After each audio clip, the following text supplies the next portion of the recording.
एक बहुत अच्छा गीत सन 70 के दशक में बजट से काबर समाये रिमोट बजी मैना संगीता चौबे जी गा रही है, कुमार साहब जी के संगीत लिखे।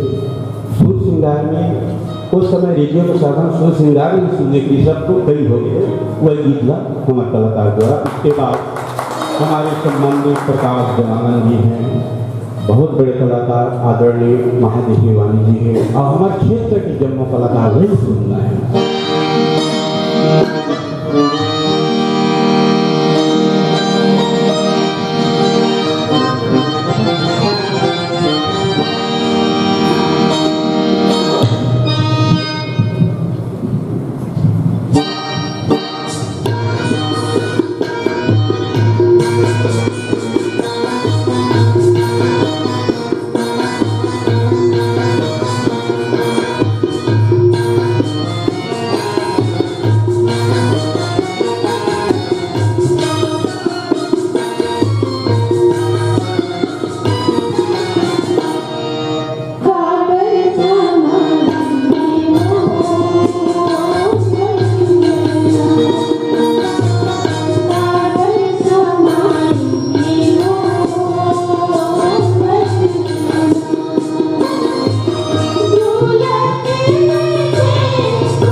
छत्तीसगढ़ के वासी हैं, छत्तीसगढ़ के 36 रस माने हुए लासी हैं, तो हीरा मोती रत्न पड़े हैं छत्तीसगढ़ के माटी में।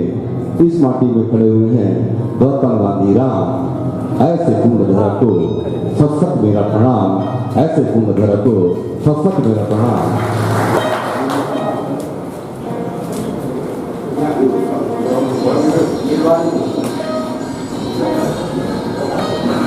मैं आमंत्रित कर रहा था जगह आवाज पूरा छत्तीसगढ़ी का, पूरा भारत के कोना कोना में सुने जाते। ये चंदेरी गोदा के गायक प्रकाश देवानंद जी, महादेव हिरवानी जी, जोरदार ताली लगे सम्मान करो मित्रों। ये बढ़िया अवसर है, एकदम तीर में इधर आवाज न सुने के अवसर मिला थे हमल्ला, जे अपन आवाज के माध्यम से पूरा छत्तीसगढ़ में राज करते। वो हवाए प्रकाश देवानंद जी, ताली लगा स्वागत करो।